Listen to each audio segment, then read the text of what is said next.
ازيكم يا بنات، عاملين ايه؟ يا رب تكونوا بخير. معاكم شيماء، ودي قناتي بعمل فيها فيديوهات عن منتجات عن العناية بالبشرة والجسم والشعر، وكمان روتينات للعناية بالبشرة والجسم والشعر. وكمان بتكلم معاكم عن منتجات من مفضلاتي ومنتجات اشتريتها والمشتريات بتاعتي. بشارك معاكم كل حاجة في القناة دي. بحب التصوير جدا جدا. اشتركوا في القناة، وكمان فعلوا الجرس على علامة الكل، وكمان اعملوا لي لايك للفيديو ده عشان يوصل اكبر عدد من الناس. انا كنت بس واخده شاور، وطبعا عشان شعري مبلول لازم عشان شعرنا لما شعرنا يكون مبلول نسيبه ينشف كويس جدا عشان ما يكمكمش او يعمل ريحه وحشه. طبعا احنا في الصيف، ما تنسوش الحته دي ابدا. ولو كنتي مستعجله وعايزه تغسلي شعرك، حاولي تغسلي شعرك قبل ما تنزلي بوقت، لان الحركه دي سيئه جدا. بنحط البندانه والطرحه وممكن نقعد وقت طويل. لا، حاولي يا تغسلي شعرك بالليل يا تغسليه في وقت ما عندكيش فيه حاجة أو عندك وقت قبل ما تنزلي. أنا هتكلم معاكم كده في شوية منتجات وعناية بالبشرة وعناية بالنفس وكده، وهنفضفض مع بعض. هاتوا بقى أي حاجة تشربوها، أنا جايبة القهوة بتاعتي. وكمان هعمل معاكم سكين كير. أنا بشرتي كده ما فيهاش أي حاجة، بس الحمد لله بستخدم الأكراتين كريمات تفتيح للبشرة. بهتم ببشرتي فبشرتي تبقى كويسة كده. وكان فيها حبوب امبارح، بس لما حطيت الأكراتين خفت قوي، ما بقاش الا في حباية كده هنا معلمة شوية. هنبتدي نعمل السكين كير بتاعنا بالخطوات. أول حاجة معايا ماء الميسلر دي، بتنظف البشرة جدا تنظيف عميق من تيلوفيل. كنت بستخدم اوقات ماء الميسلر بتاع الجرنيه، بس جرنيه طبعا مقاطعه، واحنا مش بنستخدم اي حاجه مقاطعه. بالنسبه للناس اللي ما بيقطعوش، انا مش عارفه اقول لكم ايه، بس انا ممكن اكون في مكان كده وبلاقي الناس بتشتري منتجات مقاطعه، فابني مثلا يجي يطلب الحاجه فاقول له يا حبيبي دي مقاطعه واحنا مش هنشتريها، الاقيها بصلي كده واللي هو عادي. فما اقدرش اقول لها حاجه او اقول لها دي مقاطعه، تقول لي انت مالك، دي اقل حاجه. فانا بشوف الناس بتشتري الحاجه ببرود وما بتقطعش، والدليل على كده بيبسي وشيبسي وكل الحاجات دي. انا عن نفسي ابني الصغير انا معلماه اللي هو الحاجات دي مش تبعنا ودي مش تبعنا كده يعني، الا بقى لو جات لنا بالصدفه من حد او كده فمضطرين، لكن احنا نروح نشتريها لا والله. فسمعت كذا حد بيقول هو لسه في حاجة اسمها مقاطعة. لسه في حاجة اسمها مقاطعة. اخواتنا بيموتوا، وربنا يا رب ينصرهم ويعدي المحنة اللي هم فيها على خير. طبعا داخلين على سنة، احنا في شهر 9 اهو. طبعا الموضوع ده بدأ 7 اكتوبر اللي فات في 2023. ربنا يعدي المحنة بتاعتهم على خير. هبتدي بقى اعمل بشرتي. أنا مش عندي القطن اللي هو المدور ده، فهستخدم قطن عادي. حطيت ماء المسلر مش بنكتر، هو عامل تحسوه كده بيدي رغوة بسيطة قوي، بس هو حلو بينضف البشرة. طبعا احنا غاسلين بشرتنا بالغسول، وانا بستخدم برضو الغسول بتاعتي لوفيل حلوة قوي، كنت جايباه الشتا اللي فات. كنت لسه اول مرة اسمع عن منتجات تيلوفيل، هو قرب يخلص، هو اصلا فوم، فحلو بينضف البشرة حلوة قوي. وكمان قبل منه كنت بستخدم غسول ستارفل. وعايزة اقول لكم ان اغلب المنتجات بتاعتي من الصيدلية، عشان بتأكد إن هي حاجة نضيفة. ممكن أروح أجيب مثلا الشاور بره ب35 جنيه ولا ب40 جنيه، أجيبه من الصيدلية ب50 أو 60 جنيه. فبحس إن الصيدلية حتى لو زايد شوية أو أغلى شوية، بحس إن المنتجات بتاعتهم نضيفة قوي. حتى البادز اللي هي الفوط الصحية برضو بجيبها من الصيدلية. احنا بشرتنا نضيفة جدا، بس في نفس الوقت بيبقى فيه أتربة، عشان أنا أصلا كنت في المطبخ وبطبخ وكده بيبقى فيه شوية أتربة يعني. لازم نهتم ببشرتنا وجسمنا وشعرنا. وانا اصلا كنت واخده شاور، فقلت وانا باخد في الشاور بقالي فتره. انا بصور لكم على الاضاءه الطبيعيه بتاعه ضوء النهار، يعني الشباك وكده، بس الشباك يعتبر ورايا. فقلت وانا باخد الشاور، انا داخله دلوقتي اخد شاور وكده، بالمره مثلا اعمل حمام زيت واحطه على شعري.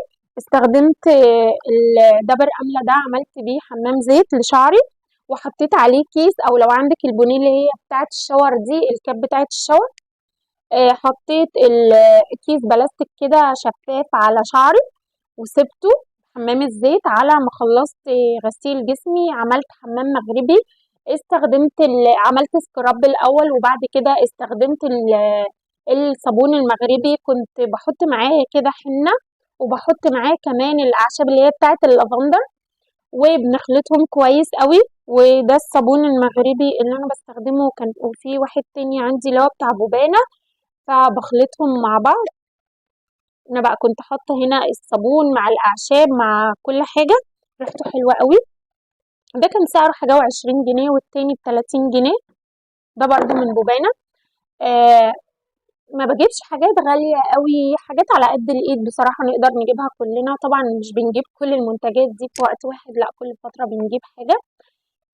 المهم قلت بقى اعمل حمام مغربي. البشرة بتاعتنا كل فترة عايزين نعمل لها سكراب حمام مغربي، عشان جسمنا يفضل كده ناعم ونظيف، ونحس ان طبقات الجلد نفسها نظيفة كده من الأعماق. فكل فترة كده ندخل نعمل حمام مغربي. طبعا احنا في الحر وكل حاجة، بس لازم طبعا مية سخنة عشان المسام بتاعت الجسم تتفتح. حطي سكراب، بعد كده رشي كده على جسمك مية سخنة، وحطي الصابون. على قد ما تقدري يعني. هابقى اعمل لكم الخطوات دي او هقول لكم عنها بعدين، وفي طبعا فيديوهات كتير بتتكلم عن الموضوع ده. بستخدم تونر ميه ورد عاديه جدا مع شويه جليسرين، بتدي لمعه للبشره كده وتنظيف.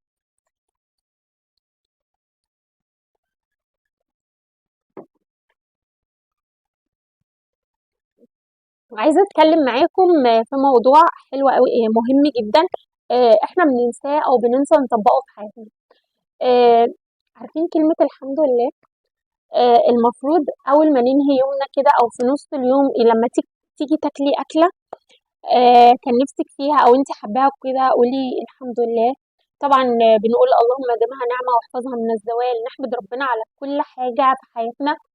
امبارح كنت بصلي صلاه الفجر، فقعدت مع نفسي كده على سجاده الصلاه، والشباك كده كان مفتوح قدامي وانا سامعه الشيخ وهو بيصلي وكده. فبعد ما خلصت بصيت في السماء وبدات احمد ربنا على النعم، بدات اعيط حرفيا، كنت بدمع كده، اللي هو الحمد لله يا رب. ان انا يعني هقول لكم حاجه، انا كان عندي الاجهزه بتاعتي الكهربائيه، طبعا لما اتجوزت وكده كان في شويه ظروف ومشاكل. قعدت اقول لنفسي انا ما كانش عندي ثلاجه، اتبهدلت جدا في موضوع الثلاجه ده، وكنت كل ما اجيب ثلاجه ما كانتش بتعجبني وبتبقى بايظه، او بتبقى طبعا استعمال وبتبوظ وكده. وبعدين قعدت احمد ربنا، الحمد لله يا رب انا عندي ثلاجه، وجبت الثلاجه اللي انا كنت عايزه اجيبها. بقى عندي غسالة وبوتاجاز، حاجتي بقت عندي. أكيد قعدت وقت، بس زي ما قلت لنفسي كده، قلت إن مع العسر يسر. يعني مهما اتعثرت عليكي ربنا بييسرها والله. طول ما انت عندك ثقة في ربنا، يا رب ادعي كتير. الدعاء بيغير القدر، الدعاء بيحقق لك كل حاجة نفسك فيها. فبقيت كنت بدعي واقول يا رب الحاجة بتاعتي دي تيجي، انا عايزاها. بصراحة ما قصرش معايا ابدا ابو ابني وجابها لي، ربنا قواه وكرمه وجابها لي. فبقيت ابص للحاجة كده وانا بحمد ربنا عليها، بحمد ربنا على كل حاجة في حياتي، بحمد ربنا على نعمة وجود ابني، بحمد ربنا ان انا كويسة وقادرة امشي واتحرك واتكلم. لازم نحمد ربنا على كل النعم اللي في حياتنا، احنا حوالينا نعم كتير قوي.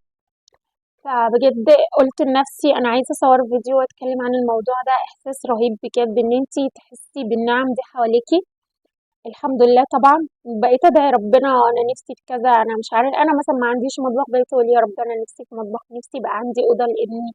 يا رب اقف جنبي، يا رب ساعدني، يا رب المشروع بتاعي يكبر. انا بشتغل اونلاين على فكره بقالي فتره يعني، بقطع وبرجع وهكذا يعني.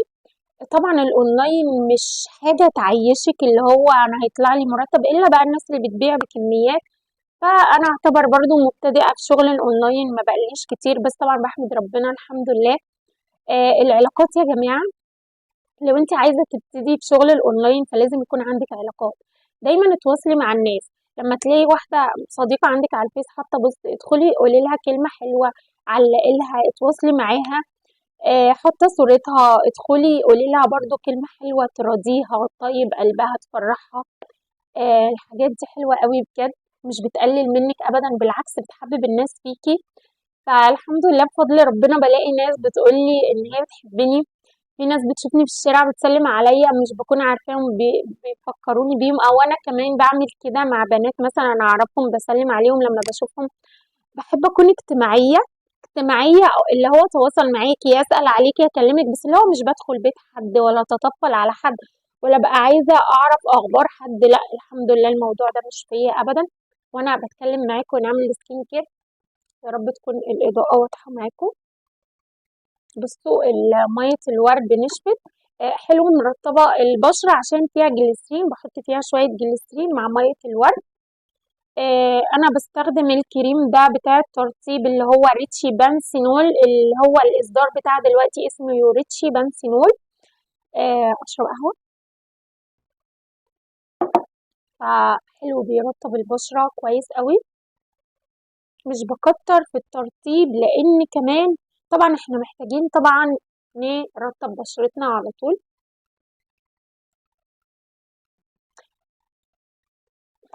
بس مش بحط مرطب كتير لان انا بشرتي في الصيف بتبقى هي مختلطة اصلا، فبتبقى في الصيف مايلة للدهنية بتزيد بسرعة، فانا بتضايق من احساس التلزيق ده.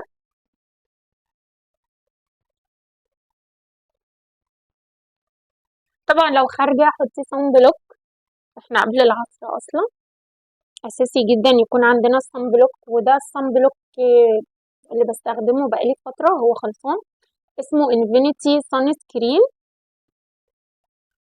هو مش بيسيب وايت كاست، وهو اصلا لوشن عشان البشرة المختلطة، وينفع طبعا البشرة الدهنية. بتمتصوا البشرة بسرعة قوي، حلو جدا ما بيعرقش، حلو بجد يعني. اللي هو ضد اسمه ايه يعني نول وستريك اسيد، وفي كمان فيتامين سي وجليسرين. طبعا احنا بنجدد الصن بلوك كل ساعتين، ونحطه قبل ما ننزل ب 15 او 20 دقيقة. انا قعدت فترة ما بستخدمش الصن بلوك ده خالص لحد السنة اللي فاتت. السنة اللي قبل اللي فاتت كان عندي امتحانات في الكلية وكده. آه، وبعدين رحت كنا في شهر 8، يا نهار ابيض يا نهار ابيض على الحر والشمس. انا بعدها بعد فترة الامتحانات دي عشان ما كنتش طبعا عندي صن بلوك او بستخدمه، رجعت عارفين النمش دي بقع كده باينه ان هي نمش، وكنت متضايقه من شكل وشي. انا بحب اصلا بشرتي تبقى فاتحه. فكنت متضايقه جدا. كنت بستخدم ساعتها الكريم اللي هو بتاع جارنيه، ما كانش مقاطعه ساعتها يعني. كان بفيتامين سي بيفتح وكده، وبيقولوا ان هو فيه حماية من الشمس.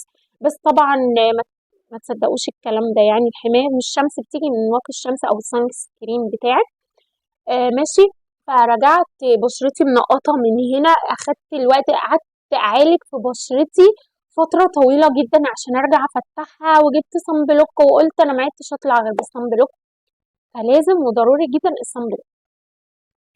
بصوا بقى، الكريم ده انا بستخدمه لتفتيح البشره، ما اعملش عنه ريفيو خالص، اسمه فينتامور. كنت بستخدم قبل كده اللي هو كريم ايه، لايت اب.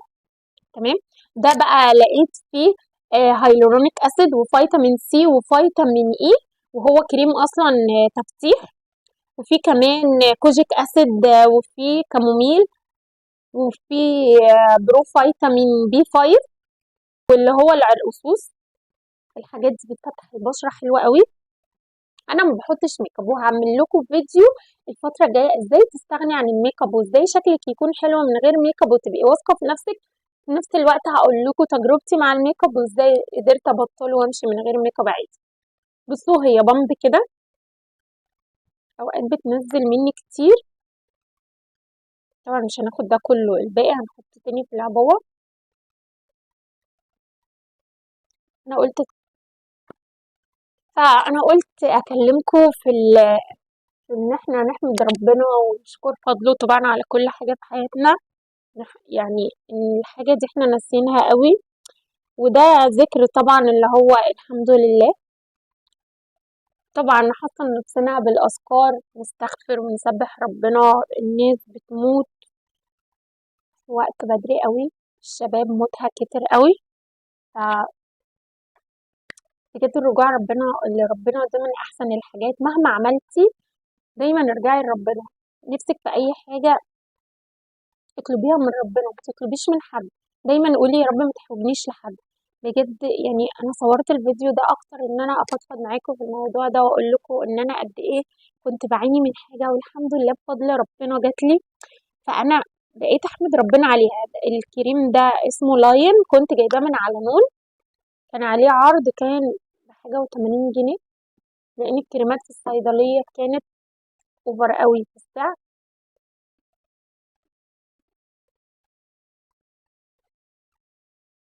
الاهتمام بالبشرة ده بصوا بينعكس عليها قدام، اللي هو كل ما نكبر في السن لا احنا بشرتنا حلوة وصغيرة. انا عندي 33 سنة والحمد لله بفضل ربنا. اللي بيشوفني ما بيفكرش اصلا لما بكون ماشية مع ابني ان هو ابني. في ناس ساعات بتقولي ان هو اخويا او ان هو يعني ابن اختي او كده. بيقولوا لي ان انا شكلي صغير، وهم بيعرفوا سني بيتصدموا، ودي حاجة انا بحبها قوي الحمد لله بفضل ربنا طبعا. وطبعا الاهتمام بالبشرة والنفس. ممكن الفيديو يطول مننا شوية، فأنا هحاول يا أحط كله يا أقسمه على أجزاء لو طول مننا. فأنا كنت عايزة أعمل معاكم الفيديو ده فضفضة، ونتكلم في العناية بالبشرة والجسم. المية اتفصل مني فجأة، فلقيت ان هو عايز يتشحن. سرحت شعري كان نشف وكده وخلاص، وظبطت الدنيا وقلت ايه، البس بقى حاجة مريحة ونلبس طرحة، والطرحة السوداء دي حلوة معانا عشان خاطر لو حطيت تنت والحاجات دي. المهم احنا وصلنا بقى لحد الكريم والكريم بتاع العين وكده.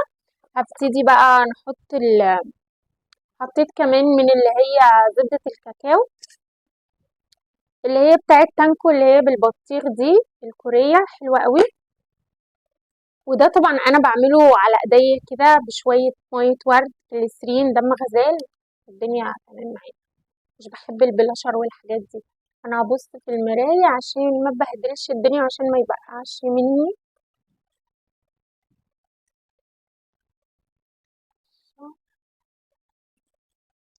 شعري بينزل في كل حتة حتى على الفرشة.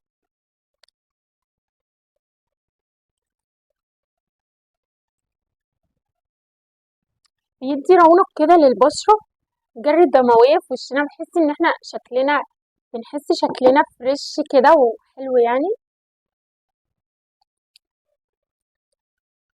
مش هنكتر يعني، حاجات بسيطة بس تدينا ايه، لوك حلو كده طبيعي. اللي هو حاطة ميك اب من غير ميك اب بقى ولا فاونديشن ولا حاجة.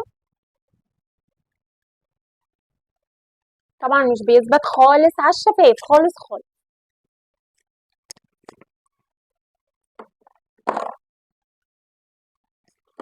استخدم برضو الأرواش دي، تبقى سهلة كده وسريعة.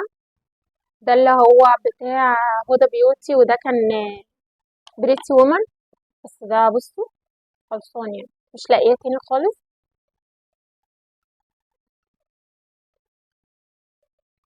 ده اللون اللي هو النبيتي. لمن الخشب دي حلوة قوي، ما بتنشفش كمان الشفايف. دايما برضو نرطب شفايفنا، نشرب مية كتير. ده داخل على أحمر شوية، بس ده نبيتي. وكده بالفرشة. بصوا انا حطيت الروج بس هو اغمق من كده يعني، وخفيته بالفرشة دي. حلو بيديني ترطيب كده للشفايف، وفي نفس الوقت لون ولوك بقى طبيعي، اللي هو لو حطيتي الحاجات دي بجد انت مش محتاجة اي ميك اب، هيبقى شكلك زي القمر وفريش كده. زي ما قلت لكم اولا، طبعا قبل الروج لازم بنرطب شفايفنا فترة كويسة. نتكلم بقى في منتجات العناية بالبشرة والشعر والجسم، وهرشح لكم منتجات وشوية فضفضة. الاول ارطب ايديا. لونا لونا اللي بالجليسرين ده تحفه. انا مش باخد منه كتير يعني، حاجه بسيطه. نعمل ايدين، لازم كمان نرطب ايدينا. الايدين بتتهلك في المواعين والغسيل وكل الحاجات دي. وفي نفس الوقت احنا لما بنكبر او كده، او نبتدي بقى التجاعيد والحاجات دي بتبان على الايد. فاحنا عايزين ايدينا ناعمه كده وحلوه. اتكلم معاكم بقى حاجه حاجه. طبعا الروتين اليومي اللي احنا لازم نعمله اول ما بنصحى من النوم، بنغسل اسناننا وبنغسل بشرتنا وكده. فهقول لكم المعجون ده اسمه دي جي لونج. هو طعمه مش احسن حاجه يعني، ما حبيتش طعمه. هو فيه نعناع سنه صغيره، بس هو حلو بيقوي مينا الاسنان، وما فيهوش فلورايد. حلو قوي. بعدين حلو كمان لحساسية الأسنان يعني. أنا لقيته كده في الصيدلية، قعدت من الآلام بتاعة حساسية الأسنان. أنا دخلت الصيدلية كنت باستخدم إيفا قبل كده، وطبعًا كل الحاجات اللي كنت باحبها بقى اللي هو close up والحاجات دي كلها مقاطعة، فقعد يوريني كام حاجة فقال لي سنسودين، فأنا شكيت إن السنسودين مقاطعة أو قلت له تقريبًا مقاطعة، فطلع لي ده كان عامل 45 جنيه بس حجمه حلو بيقوي من الأسنان، بيحافظ على اللثة. الناس اللي اللثة بتاعتها حساسة حلوة قوي، بس هو طعمه مش قد كده. بس هبقى اعمل لكم خلطة كده لتبييض الأسنان عشان تحبوا المعجون لو انتم ما بتحبوش زي او طعمه مش حلو. طبعا اساسي معانا فرشة السنان ونغسل أسناننا كويس جدا، وكمان برضو ممكن نستخدم خيط الأسنان ده اهو. دي العبوة دي بتتباع ب10 جنيه او ب12 جنيه في اي مكان يعني. وكمان اي ماوس ووش من الصيدلية اللي هي الغسول بتاع الأسنان دي كانت عاملة تقريبا 10-12 جنيه حاجة كده، وبتمنع رائحة الفم الكريهة وبتحافظ على صحة الفم والأسنان، وريحتها طعمها حلو كده اللي هو تحسي نعناع كده منعشة. دي حاجات بديهية جدا كلنا بنعملها، بس مش كلنا. عايزة اقول لكم ان في ناس شفتها كتير او ما بتغسلش اسنانها بجد، فحافظوا على الاسنان في نفس الوقت عشان يبقى عندك ثقة وانت بتتكلمي في نفس الوقت اسنانك تبقى بيضة كده وحلوة وشكلها حلو. ماشي، خلصنا من الخطوة دي. بعد كده طول مننا هنقسمه على فيديوهين او جزئين، وبرضه تعملوا لايك للفيديو، كمان تعملوا اشتراك للقناة، وكمان تفعلوا الجرس عشان يوصلكوا اشعار بكل فيديو بينزل في القناة. لو حبيتوا تسألوني عن اي حاجة اكتبولي تعليقات، مستنية تعليقاتكم الحلوة وتشجيعكم. وعايزين نوصل ل10,000 مشترك، القناة حاليا 5000 وحاجة، فعايزين نوصل كده ل10,000 مشترك. اشوفكم على خير في فيديو جديد، باي باي.